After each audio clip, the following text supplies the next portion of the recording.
الحمد لله نحمده ونستعينه ونستغفره ونعوذ بالله من شرور أنفسنا ومن سيئات أعمالنا من يهده الله فلا مضل له ومن يضلله فلا هادي له ونشهد أن سيدنا ومولانا وملجانا ومأوانا غوثنا وغياثنا مستغيثنا نورنا ونور إيماننا أما بعد فقد قال الله تبارك وتعالى في القرآن المجيد والفرقان الحميد أعوذ بالله من الشيطان الرجيم بسم الله الرحمن الرحيم وَلَقَدْ كَرَّمْنَا بَنِي آدَمَ صدق الله العظيم وبلغنا رسوله النبي الكريم الأمين قال الله تبارك وتعالى في شان حبيبه مخبرا وآمرا إن الله وملائكته يصلون على النبي يا أيها الذين آمنوا صلوا عليه وسلموا تسليما الصلاة والسلام عليك يا سيدي يا رسول الله وعلى آلك وصحابك يا سيدي يا حبيب الله الصلاة والسلام عليك يا إمام الأنبياء والمرسلين وعلى آلك وصحابك يا قائد الغر المحجلين المبعوث برحمة للعالمين اللہ رب العزت کی حمد و ثنا اور عقائد و جہاں سرور کون و مکان سیدی و مرشدی جناب محمد مصطفیٰ صلی اللہ تعالی علیہ وسلم کی بارگاہ ناز میں ہدیہ درود السلام عرض کرنے کے بعد اللہ کریم کا کروڑا احسان ہے کہ اس مالک حقیقی نے ہمیں اپنی مخلوقات میں سے اشرف المخلوقات انسان بنایا اور انسان بنا کے ہم پہ بہت بڑا احسان فرمایا کہ ہمیں اپنے پیارے محبوب حضرت محمد مصطفیٰ صلی اللہ تعالی علیہ وسلم کا امتی بنایا جن کا امتی ہونے کے لیے انبیاء بھی دعائیں مانگتے رہے۔ تو برادران اسلام، میں نے قرآن کریم فرقان حمید کی سورہ بنی اسرائیل کی ایک آیت کریمہ کا کچھ حصہ تلاوت کرنے کی سعادت حاصل کی ہے۔ اللہ رب العزت کی بارگاہ میں دعا ہے کہ مالک میری زبان پہ کلمہ حق جاری فرمائے، مجھے اور آپ سب کو اس پہ عمل کی توفیق عطا فرمائے۔ اللہ رب العزت کی بارگاہ میں دعا ہے کہ آج کے دن نازل ہونے والی رحمتوں میں سے ہم سب کو بھی حصہ رحمت عطا فرمائے۔ میرے بھائیوں، اگر ہم کائنات پہ غور کریں تو اس کائنات میں اللہ رب العزت نے بہت ساری مخلوقات کو تخلیق فرمایا ہے اور ہر تخلیق کا اپنا مرتبہ اور مقام ہے، اور اللہ رب العزت بہترین جاننے والی ذات ہے کہ اس نے کسی چیز کو کس مقصد کے لیے تخلیق فرمایا ہے۔ یعنی کائنات میں جتنی بھی مخلوقات ہیں، ہر مخلوق کی تخلیق کا اپنا مقصد اور اپنا مرتبہ ہے، لیکن جو سب سے افضل، سب سے اعلیٰ، سب سے بہترین مخلوق ہے فرمایا وہ مخلوق ہم نے انسان کو تخلیق فرمایا ہے۔ انسان اللہ کی ایسی بہترین مخلوق ہے کہ فرمایا یہ اشرف المخلوقات بھی ہے، اور اللہ رب العزت نے فرمایا وَلَقَدْ كَرَّمْنَا بَنِي آدم، کہ ہم نے حضرت آدم علیہ السلام کی اولاد پہ کرم فرمایا، اس کو عزت عطا فرمائی۔ یعنی جو عزت کا تاج ہے، عظمت کا تاج ہے، وہ ساری مخلوقات میں سے اللہ تعالیٰ نے انسان کے سر پہ سجایا اور اتنی عظمت عطا فرمائی کہ تمام فرشتوں کو انسان کے سامنے پیشانی نیچی کرنے پر بھی زور عطا فرمایا، اور اللہ نے اپنے نائب کو جو سجدہ کروایا وہ اپنے فرشتوں سے کروایا، اور فرمایا وَلَقَدْ كَرَّمْنَا بَنِي آدَمَ، کہ ہم نے بنی آدم کو عزت عطا فرمائی۔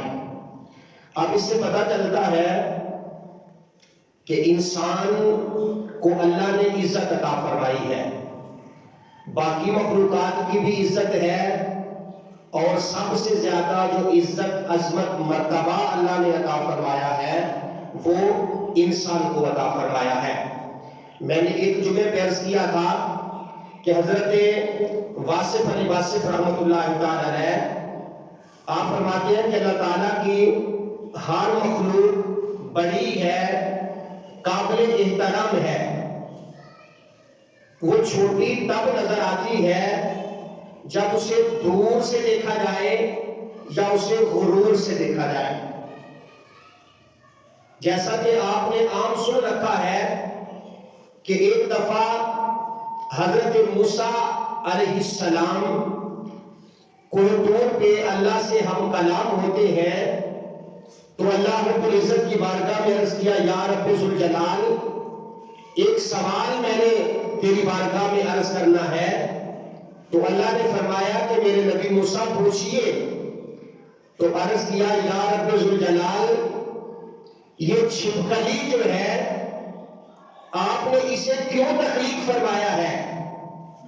اس کی کیا ضرورت تھی کہ آپ نے چھپکلی کو تخلیق فرمایا، وجود عطا فرمایا؟ تو روایات میں آتا ہے کہ اللہ رب العزت نے فرمایا کہ میرے پیارے نبی موسیٰ، کچھ دیر پہلے یہی چھپکلی مجھ سے پوچھ رہی تھی کہ اللہ کو نے موسیٰ کو کیوں پیدا فرمایا ہے۔ یعنی ہر چیز کا اپنا مرتبہ، اپنا مقام ہے کہ اللہ نے کسی چیز کو وجود کیوں عطا فرمایا ہے۔ فرمایا جس طرح حضرت انسان کو اللہ نے عزت عطا فرمائی ہے، انسان کا تو بڑا مرتبہ اور مقام ہے، اللہ نے بڑی رفعتیں عطا فرمائی ہیں۔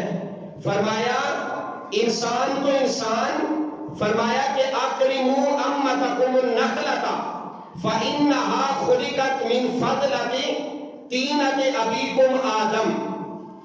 فرمایا کہ اپنی پھوپھو کھجور کی عزت کیا کرو۔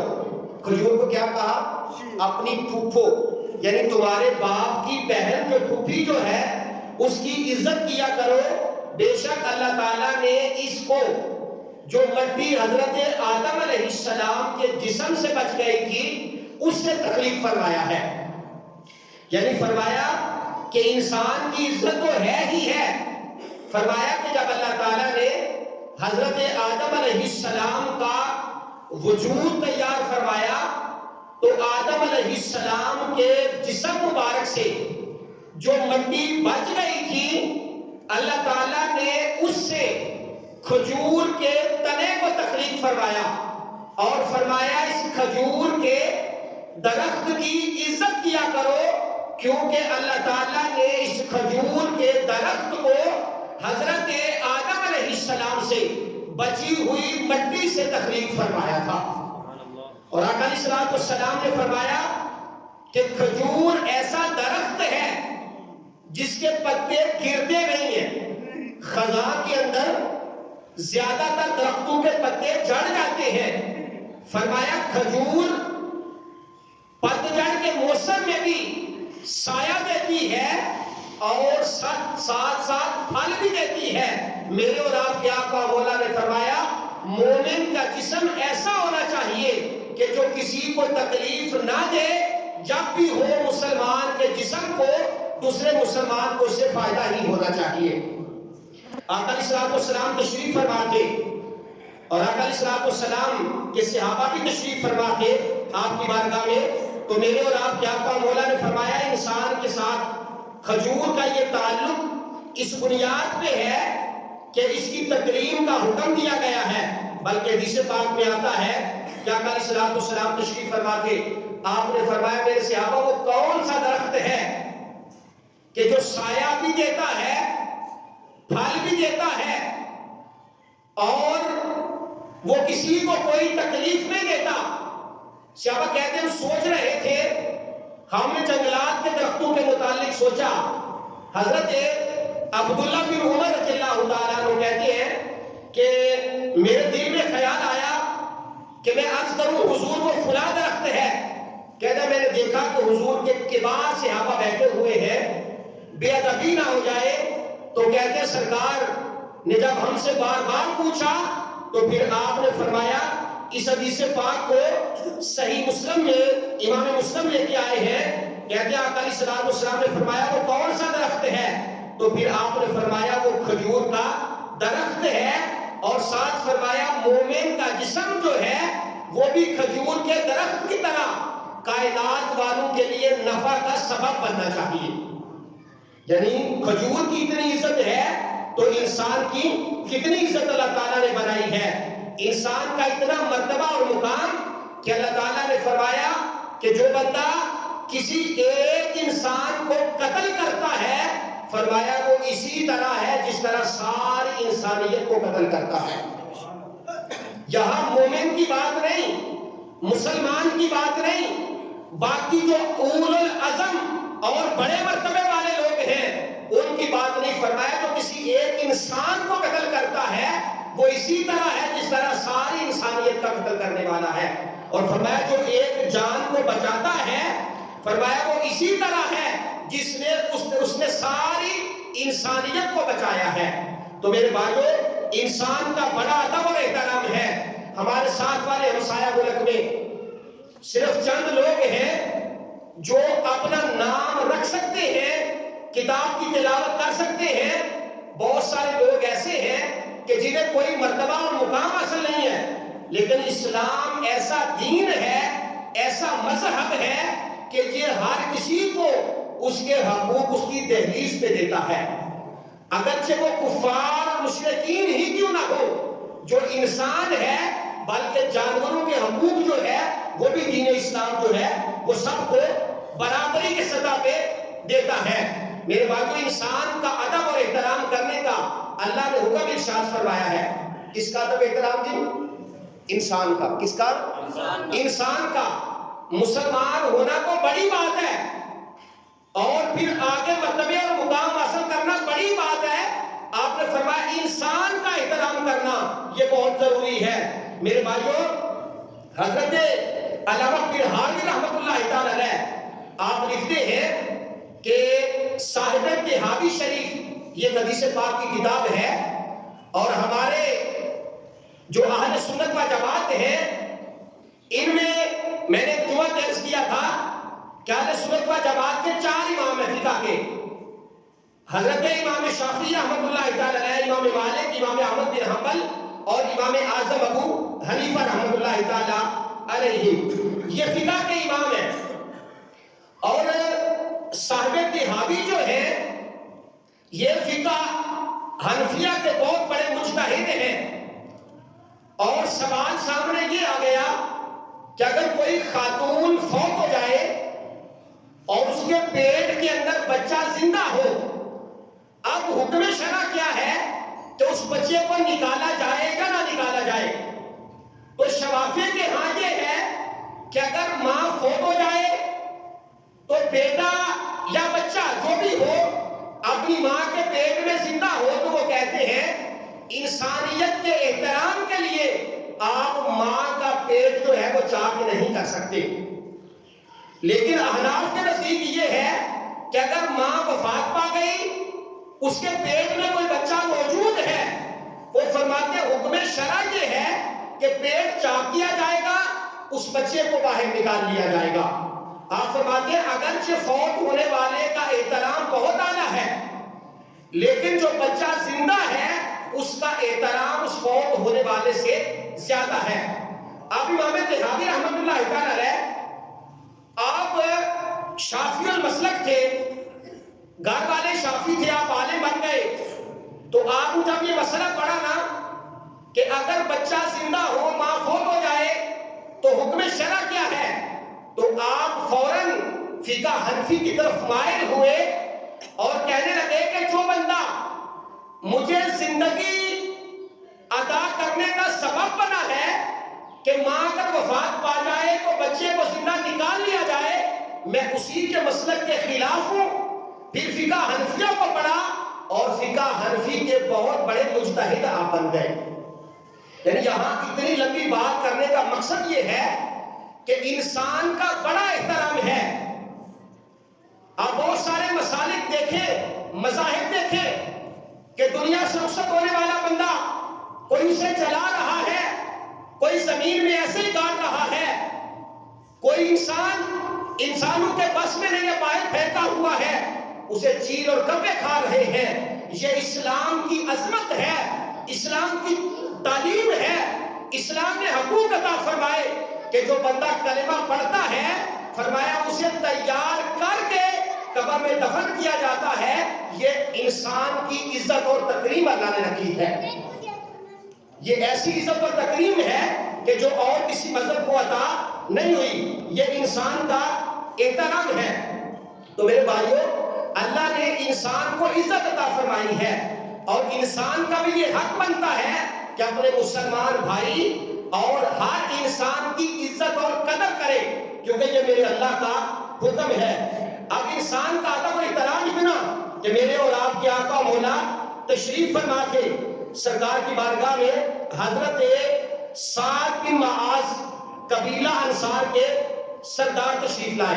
میرے آقا بیٹھے ہوئے ہیں، انصار کے ایک قبیلہ کے سردار جناب سعد بن معاذ رضی اللہ تعالیٰ عنہ وہ حاضر ہوئے۔ تو آقا علیہ السلام نے اپنے صحابہ سے فرمایا، میرے صحابہ اٹھو، ان کو سواری سے نیچے اتارو اور ان کا استقبال کرو، اللہ تعالیٰ نے ان کو عزت عطا فرمائی ہے۔ یہ احترام آدمیت کی وہ مثال ہے جو میرے اور آپ کے آقا مولا نے بیان فرمائی کہ اگر کوئی صاحب عزت آئے تو اس کو عزت دینا چاہیے۔ قبیلے کا سردار آیا، میرے آقا نے فرمایا کہ سواری سے اتارا جائے اور ان کو عزت و احترام سے بٹھایا جائے۔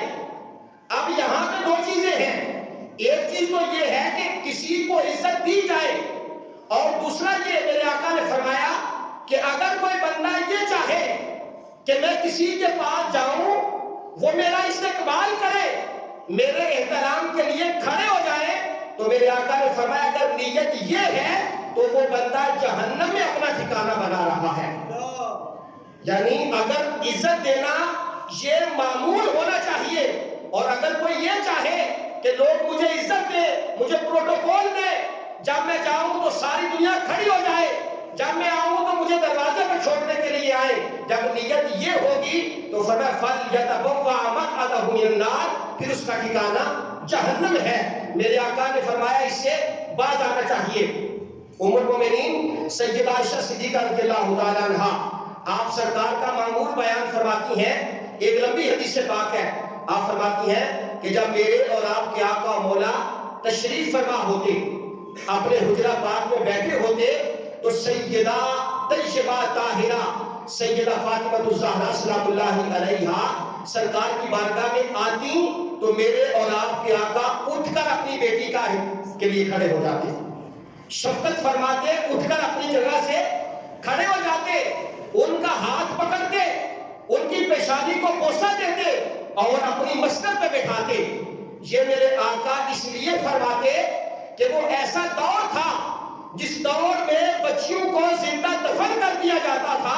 میرے اور آپ کے آقا مولا نے اپنے عمل سے کائنات والوں کو بتایا کہ بیٹیاں کوئی عام نہیں ہوتی، یہ تو اللہ کی رحمت کا سبب ہوتی ہیں۔ اور کون سی بیٹی؟ کس باپ کی بیٹی؟ جس کے باپ رحمت للعالمین ہے، میرے آقا اس کو رحمت فرما رہے ہیں کہ میری بیٹی رحمت ہے۔ اور کن کے لیے رحمت ہے؟ اور والدہ کن کی؟ جن کے بیٹے جو ہیں وہ جنت کے سردار ہیں، علی شیر خدا سرکار کے جانشین ہیں، لیکن میرے آقا اٹھ کر اپنی بیٹی کو عزت بھی دے رہے ہیں اور اپنی جگہ پہ بھی بٹھا رہے ہیں۔ فرمایا اور میرے آقا جب سیدہ عائشہ صدیقہ کے ہاں تشریف لے جاتے تو سیدہ فاطمہ الزہرا کے ہاں تشریف لے جاتے تو آپ فرماتی ہیں سیدہ فاطمہ الزہرا بھی اٹھ کر سرکار کا احترام کے لیے کھڑی ہو جاتی، آپ کے ہاتھ کو بوسہ دیتی، اپنی مسند پہ بٹھاتی، جب سرکار آنے لگتے تو دروازے تک چھوڑنے کے لیے آیا کرتی تھی۔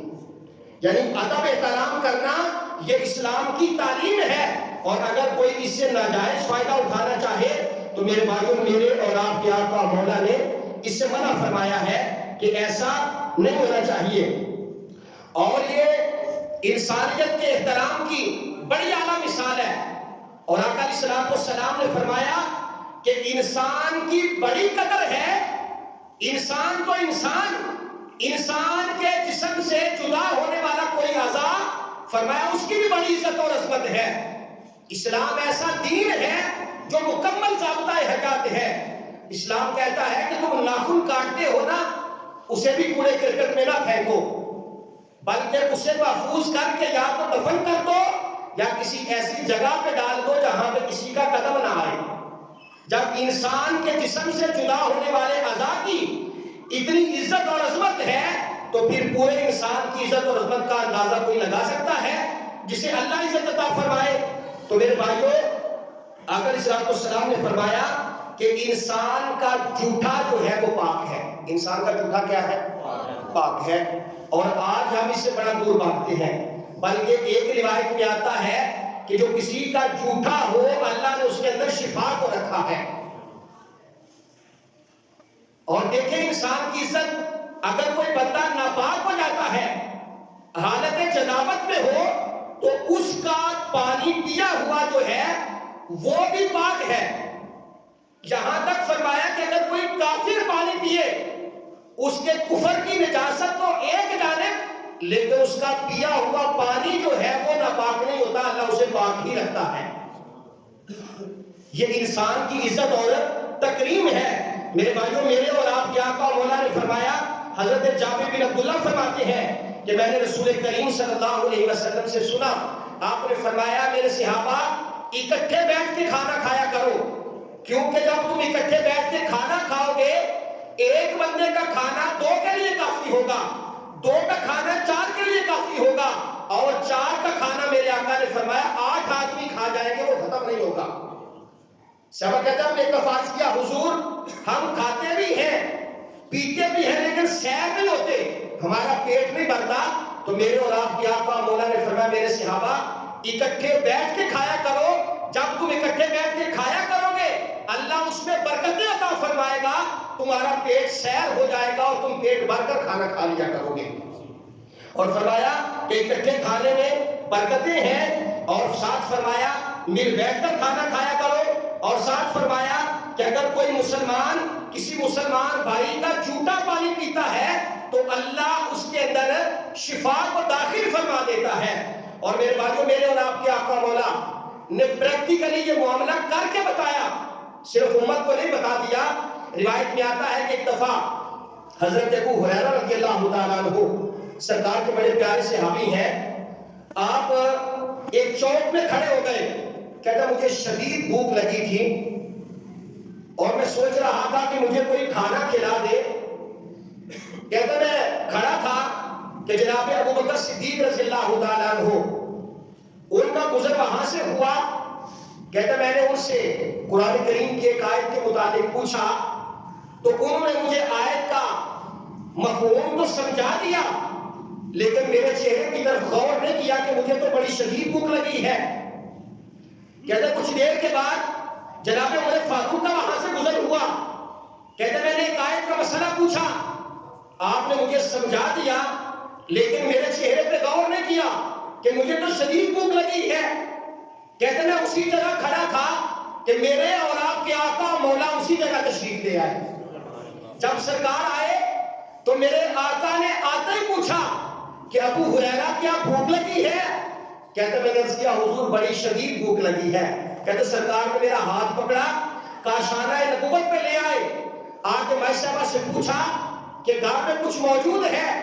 تو مائی صاحبہ نے عرض کیا حضور دودھ کا ایک پیالہ موجود ہے. کہتے جب آپ نے کہا دودھ کا پیالہ موجود ہے تو میرے دل میں خیال آ گیا کہ آج دودھ تو چلو مل گیا ہے, پیٹ بھر کر دودھ پیوں گا.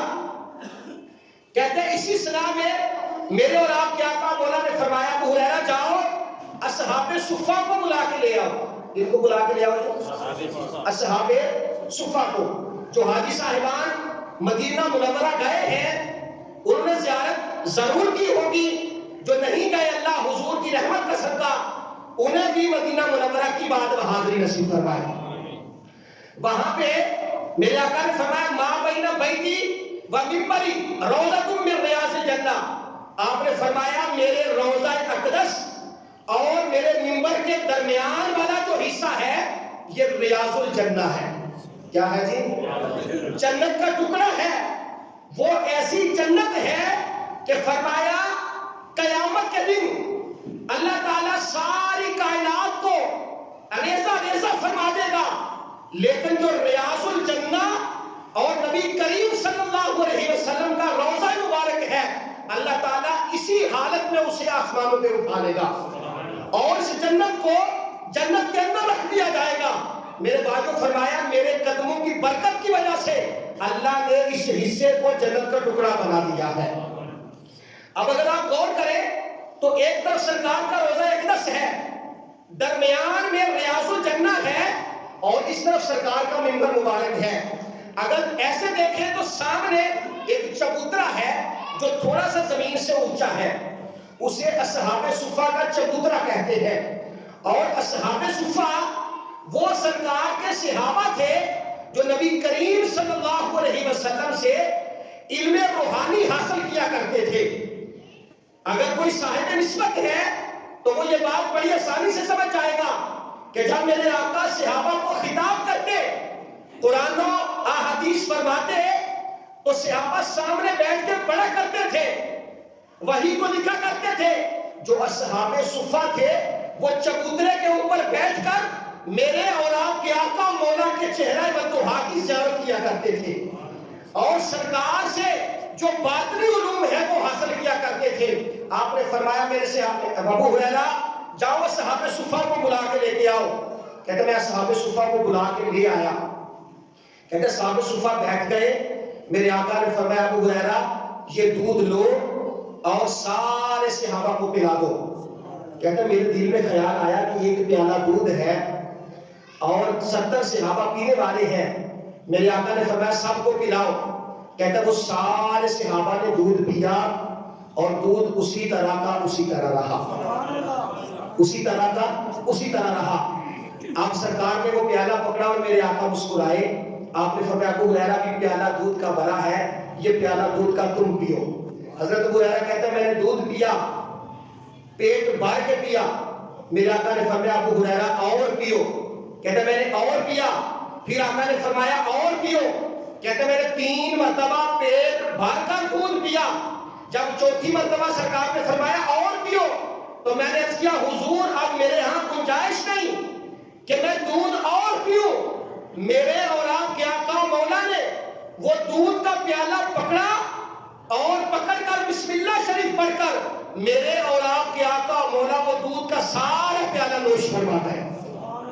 اعلیٰ حضرت نے یہی کہا تھا کیوں جناب ابو ہریرہ کیسا ہے وہ جامع شیر, کیوں جناب ابو ہریرہ کیسا ہے وہ جامع شیر جس سے 70 صاحبوں کا دودھ سے منہ بھر گیا. یعنی ایک پیالہ دودھ تھا, 70 صحابہ پیتے رہے, وہ دودھ ختم نہ ہوا. اب یہاں سے 2 باتیں سامنے آتی ہیں. ایک تو سب سے عام بات جو آپ نے اکثر سن رکھی ہے کہ یہ میرے اور آپ کے آقا مولا کا معجزہ ہے. یہ سرکار کا کیا ہے جی؟ معجزہ ہے. میرے آقا کو اللہ نے اختیار عطا فرمایا ہے کہ اگر وہ تھوڑی چیز پہ اللہ تعالیٰ حضور کے ہاتھ مبارک کی برکت سے اسے بڑھا بھی سکتا ہے، وہ جتنے لوگوں کو چاہے پلا سکتے ہیں، کیونکہ اللہ نے آپ کو اختیار عطا فرمایا ہے۔ اللہ نے کیا کیا ہے کہ آپ کو اختیار عطا فرمایا ہے۔ عام انسان کے متعلق میرے اور آپ، میرے حضرت، میرے شیخ کامل حضرت خواجہ قہر الدین احمد نبر اللہ مرکزہ آپ سے مولانا عبدالغفور ہزاروی رحمۃ اللہ تعالیٰ پوچھنے لگے کہ حضرت اللہ تعالیٰ نے کیا اپنے بندے کو بھی کچھ عطا فرمایا ہے؟ تو مولانا صاحب کھڑے تھے، آپ نے فرمایا مولانا اپنا قدم اٹھائیں۔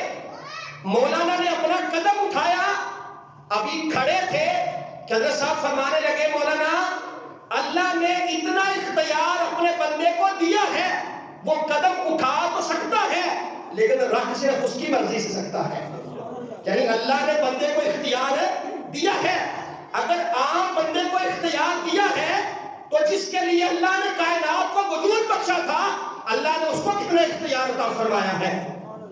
بات اور طرف نکل جائے گی، یہ تو اختیار مختصر ہے کہ اگر یہ دودھ کا پیالہ 70 صحابہ پی جائے تو وہ ختم نہیں ہوتا۔ ہمارا نبی وہ ہے کہ جس کو اللہ نے دنیا میں بھی اختیار دے رکھا ہے، میدان معاشر میں بھی اللہ تعالیٰ اپنے محبوب کو اختیار عطا فرمائے گا۔ اور ہم اس نبی کے ماننے والے ہیں جس کو اللہ نے اختیار دے کے بھیجا ہے، اور اختیار یہ کہ وہ اختیار اللہ کے اذن کے ساتھ ہے، اختیار اپنا نہیں، وہ عطائی ہے، اللہ نے آپ کو اختیار عطا فرمایا ہے، چاہے کوئی کسی کو غلط سمجھ نہ آ جائے۔ تو میرے بھائیوں، ایک بات تو یہ کہ سرکار کا معجزہ ہے، دوسری بات یہ سامنے آتی ہے کہ میرے اور آپ کے آقا مولا جو کائنات کے سردار بھی ہیں، 1,24,000 انبیاء کے امام بھی ہیں، پھر بھی آپ 70 صحابہ کا جھوٹا دودھ نوش فرما رہے ہیں۔ جس پیالے سے 70 صحابہ نے دودھ پیا، میرے آقا اسی پیالے سے دودھ جو ہے وہ نوش فرما رہے ہیں۔ میرے بھائیوں، سرکار نے اپنی عملی زندگی سے یہ ثابت کیا کہ مسلمان کو مسلمان انسانیت کا بھی بڑا احترام ہے۔ 2 صحابہ قادسیہ میں بیٹھے ہوئے تھے، جب قادسیہ فتح ہوا تو ایک جنازہ گزرا تو وہ دونوں صحابہ کھڑے ہو گئے۔ کوئی کہنے والا کہنے لگا کہ آپ لوگ کھڑے کیوں ہو گئے ہیں؟ وہ کہنے لگے کہ کھڑے اس وجہ سے ہوئے ہیں کہ جنازہ جا رہا تھا۔ وہ کہنے لگے یہ تو ایک یہودی کا جنازہ تھا۔ کس کا جنازہ تھا؟ یہودی کا جنازہ تھا۔ وہ سرکار کے دونوں صحابہ کہنے لگے کہ وہ میرے بھائی، ہم نے نبی کریم صلی اللہ علیہ وسلم کو دیکھا تھا، میرے آقا بیٹھے ہوئے تھے، ایک ذمی یعنی جو جزیہ دے کر مسلمانوں کے ملک میں رہتا ہے، فرمایا ایک ذمی کا جنازہ گزر رہا تھا، میرے آقا ادب اور احترام کے لیے کھڑے ہو گئے، کہا گیا حضور یہ تو یہودی ہے، میرے آقا نے فرمایا انسان تو ہے۔ کیا فرمایا؟ انسان تو ہے، انسان کا احترام ہے۔ جو بندہ انسانیت کا احترام نہیں کرتا وہ کسی کا احترام نہیں کرتا۔ اور اسلام ایک ایسا مذہب ہے جو انسانیت کے احترام کا سب سے زیادہ درس دیتا ہے۔ میرے بھائیوں، میرے اور آپ کے آقا مولا آپ نے فرمایا 3 لوگوں کو عزت دو۔ کتنے لوگوں کو جی؟ 3 لوگوں کو عزت دو۔ آپ نے فرمایا علم والے کو اس کے علم کی وجہ سے عزت دو، علم والے کو اس کے علم کی وجہ سے عزت دو۔